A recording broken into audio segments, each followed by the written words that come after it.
Schoology.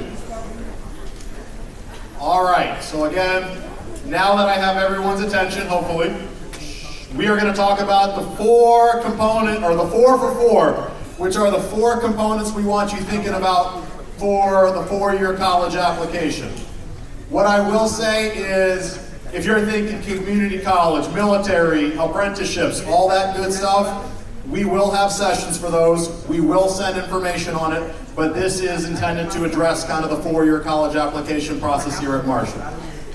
The other thing I will say is this is a real quick overview, okay? We have, as Mr. Humphrey said, we're gonna have individual sessions kind of covering these different components.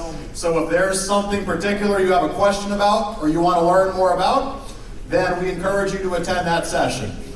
Oh no, that line slides.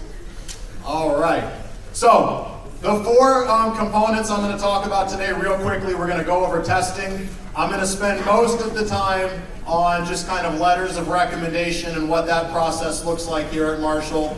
We'll talk a little bit about applications, but again, I think you guys just had a great presentation on it, and I'll super quickly wrap up with financial aid. So again, those are the 4 components we want to be thinking about as we go through this. The good thing is we can tackle a lot of the testing and we can tackle the letters of recommendation kind of before the end of the school year. So we want to make it more manageable for you where you're focusing on applications kind of your senior year. So real quick, and I'll keep the raising hand. Raise your hand if you've taken an SAT or ACT right now. All right, so good amount of hands. We encourage you all to try to take an SAT or ACT by the end of your junior year, or if you're in kind of Algebra 2, maybe the summer going into senior year. We do this for a couple reasons. 1, it gives you the opportunity to retake it your senior year. We offer it to all seniors in October, and a lot of colleges do what they call super score, and that's they're going to take your highest score from each section. You know, the SAT or ACT measures your reading, writing, and math. And then, you know, they'll add up to create the total. The good thing, though, is this is a lot less stressful than it used to be because most colleges are still test optional. And that includes every public school in Virginia. All right, so that means test optional means if you don't submit a score, they are not going to hold it against you. Or if you take a test and you're not happy with your score, it's a little bit below the average, colleges aren't going to see you took the test unless you submit the test, so they won't hold it against you. The reason we encourage you to take a test, though, is like the previous presenter said, a lot of us are applying to, you know, I mean, we always say kind of 5 to 7 is a good amount, but some of you will apply to 20 schools, and that's okay. We're not going to be upset. But some of those colleges will require the SAT or ACT, so that's why we want to kind of get you those attempts. So again, just right now, all you need to be thinking is you sign up for the SAT or ACT, come see us if you have questions on that, and in terms of if it's something like you need a fee waiver or something, come talk to your counselor, we can help you with that as well. So the recommendation letters is what I'm going to spend most of the time on today, and most colleges you apply to are going to require a counselor letter. Some are going to require a teacher recommendation letter. Very few will require more than 1 teacher recommendation letter, but some might. So it is your job to kind of see what's required, because we don't want you asking 3 teachers for letters of recommendation if you only need 1. And colleges are only going to read what they ask, all right? You might think, oh, if I get 4 teachers to say something good about me, it's going to make me sound awesome, or make me seem awesome. You know what it's going to make you seem like? Anyone know? Like you can't follow directions, okay? And colleges don't want that. So again, I'm going to talk about the teacher in a second. The nice thing about the counselor letter is we kind of assume as counselors we're going to write you a letter. You don't have to ask us. It's a process when you request your transcripts next year, which we'll talk a lot more about in the summer, going into August. You're just going to check the box if you need a counselor letter. If you are applying to 4-year colleges, though, assume you're going to need a counselor letter. So what does the counselor letter look like? The counselor letter kind of tells your whole story of high school. So, from freshman to senior year, we'll talk about your growth. We may talk about obstacles you had. Obviously, we'll talk some about what you've been involved with and your accomplishments. And it's it's really the holistic letter. Now, the good thing is, I think we know a lot of you pretty well, but you guys do have the chance to kind of provide input to what's going to go in that letter. And this is the one homework assignment we send you this year. Today, or maybe tomorrow, you are going to get an email with a link to the senior input form. Okay, this is a form where you are going to write about you're going to answer some questions about yourself. Your parents are going to answer some questions about you, your parents or guardians, and that is going to be due on June 6th. So you got a couple months to get it done.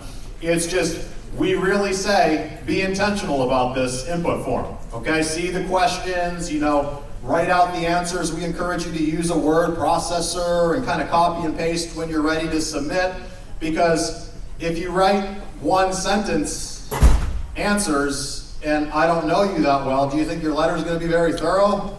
Not really. So again, I would say the more information you give us, the better, within reason. I mean, we're not talking every once in a while we'll get a few kids who send us like 20 pages. We don't necessarily want that. But we do just kind of want you, when we're asking about clubs and activities, being as thorough as you can with some of those accomplishments. Now, it's due on June 6th, and you might say, oh, I'm going to be doing a lot this summer. That's okay. You can email your counselor any updates you had from the summer after the fact, and we'll be able to kind of include that in your letter. But the senior input form's really big, okay? So, and actually that's something point I forgot to make at the beginning. If you hear one thing today in my presentation, which hopefully you hear it all, but if you hear one thing, it is you've got to get in the habit of checking your emails. We are going to put, the subject is literally going to be important senior email. And if it's important senior email, what does that mean? Anyone know? Read it or it's important, okay? And the good thing, when we get to the fall, this is a lot of info right now. We are going to be sending an email every kind of week and a half or 2 weeks, and it's just going to have a timeline of what you should be doing when. So again, we're going to chunk this for you, but the big thing is you are going to get that first important senior email today or tomorrow, and it is going to have that senior input form. So now, we talked about teacher letters a little bit. So they're not required by every college, but again, a lot of them will. And we kind of encourage you to find a teacher, a core subject teacher, ideally from a class you're taking junior year, maybe sophomore year if you had a really good relationship with that teacher, or if you're thinking you're going to study, business, or you're going to study computer science, you can maybe use a specific elective teacher. Now here's the next deal, okay? Teachers, if they're going to write you a letter, do you think it should be a personal touch where you ask them in person to write the letter? I think so. And so again, just before the end of the school year, we're not saying it has to be done today, but what I always recommend is you think about what teacher you're going to ask to write you a letter. You approach them in person. You say, hey, I'll pretend Mr. Soy is a teacher. Hi, Mr. Soy. You are a great science teacher. Will you write me a letter of recommendation? You don't have to say he was a great science teacher. But what you'll do is the teacher will probably say yes. And then what I always say helps is after they agree, you just write them a quick follow-up email. Thank you so much for agreeing to write this letter.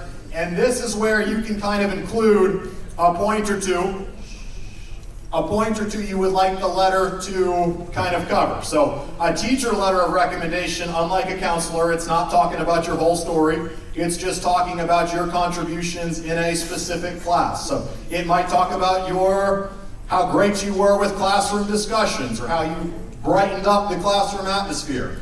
Or it might talk about you might ask them to talk about a project you worked really hard on and did well.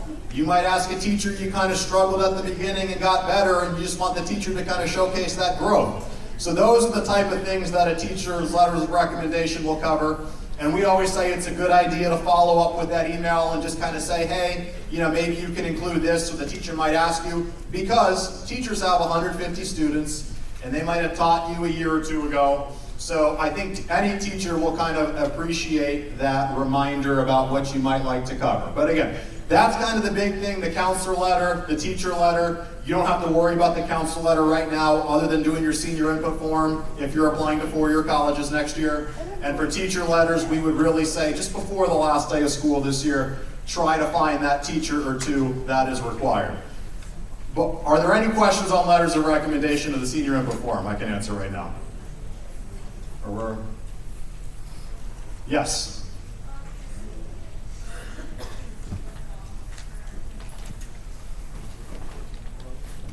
So it does depend on the college. So the question was, if I'm getting a recommendation letter from a boss or a coach, there is, when we talk about Common App or Coalition, usually there's like another section of like optional letters.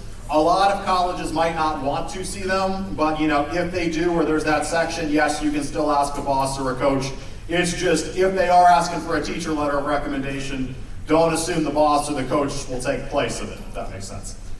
Any other questions on this? Because this is just kind of, yes, sir.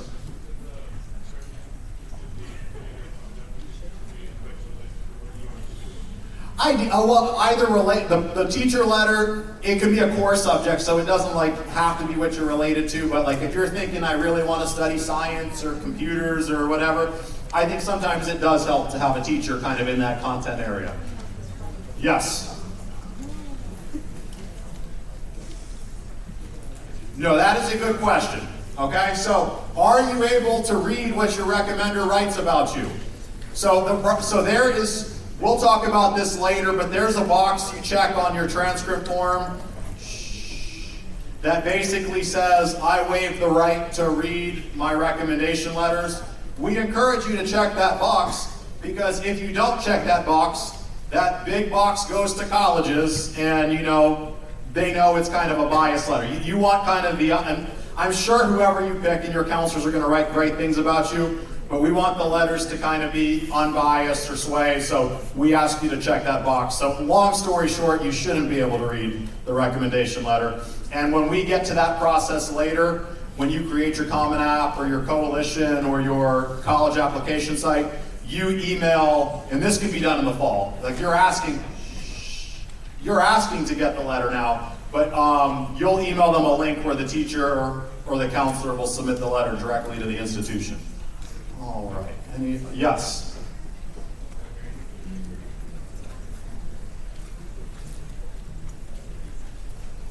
Yeah, no, I would say if you're thinking science or math, in general, a STEM teacher is totally fine. So you're good there. Yes? Yeah, if a teacher doesn't want to write you a letter, then you just go find another teacher. But there'll be someone for you. Every once in a while, and this might be the case, because I know, I do all the, whoa, I see a phone. Oh my gosh. Should I take it? All right, so if you moved here a year or so ago, sometimes we have people ask teachers from their previous school, and that's totally fine if they know you better. Any other questions on this? And don't worry, and we'll give you all this information as we go. There's a couple other sections I want to touch on. Yes?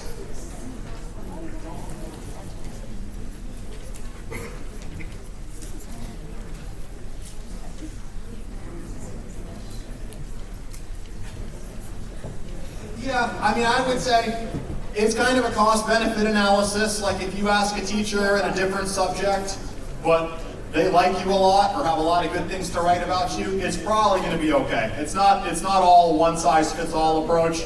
It's just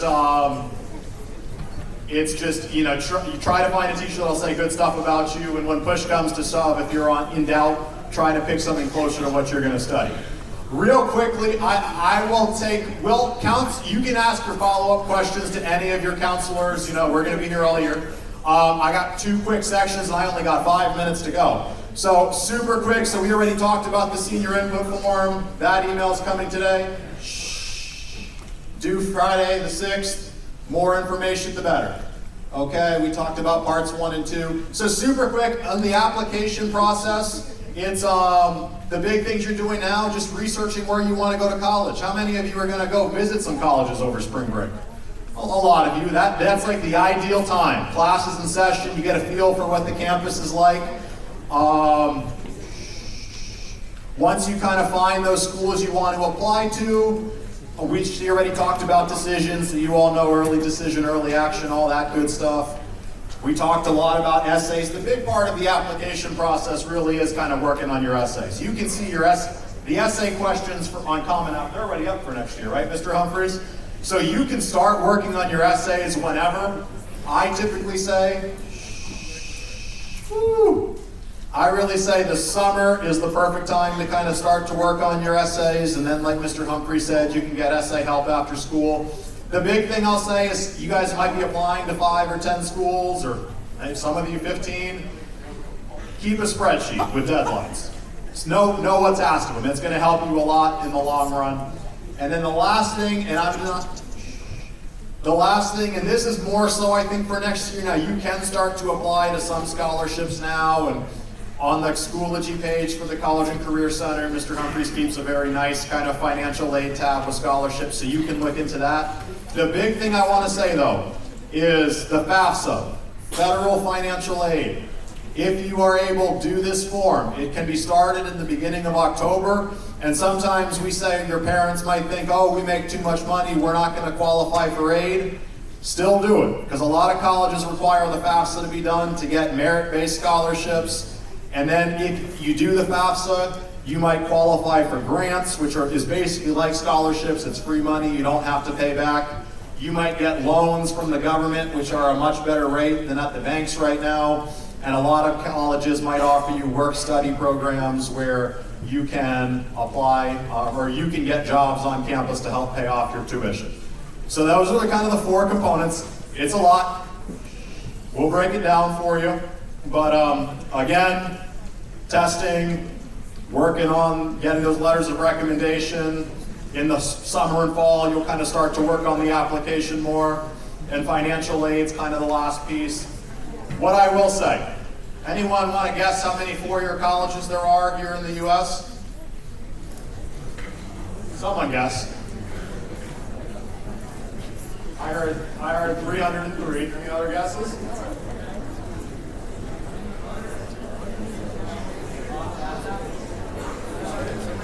Someone said it? Shh. What did they say? 12, not 12. Was it 3,000, Mr. Humphreys? Almost 3,000. That's actually triple what I thought it was. So there's almost 3,000 4-year universities. Do not freak out. There's going to be great fits for all of you. All we will say is, shh. There is some truth to your junior year grades carrying a lot of significance, especially if you're applying early. So try to finish the year as strongly as you can. But again, Mr. Humphreys, your counselors, we can talk with you if you're not sure where you're going to apply. Virginia is a fantastic state to live. There are so many great public institutions, and and we're going to be in good hands. Real quick before I end. Okay. All right, so real quick, we'll wrap up, but again, utilize your counselors, ask us in the process, or as you're going through the process, check your emails from us.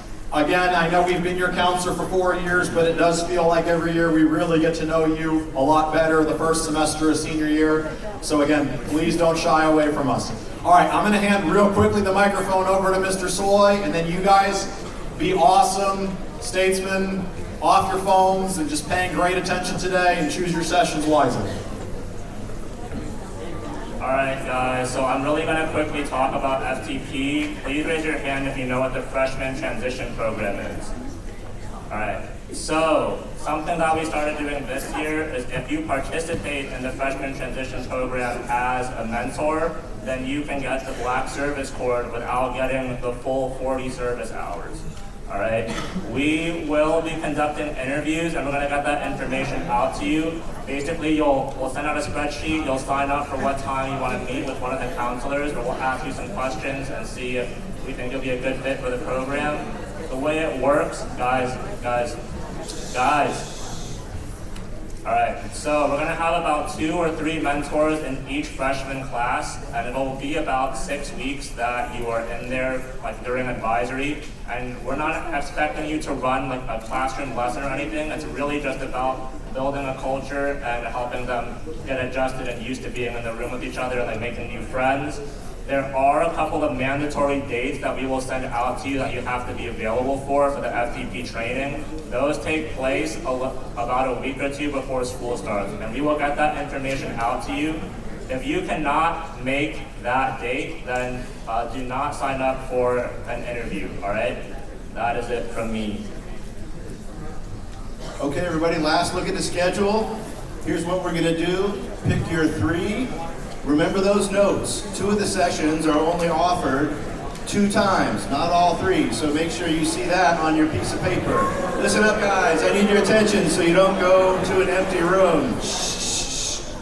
And also so you don't sit in the technology office. So, 2 of these sessions only offered 2 times. That's the major one, the one on how to pick a college major, and also the one on the Common App. Also, the one, shh, let me get your attention.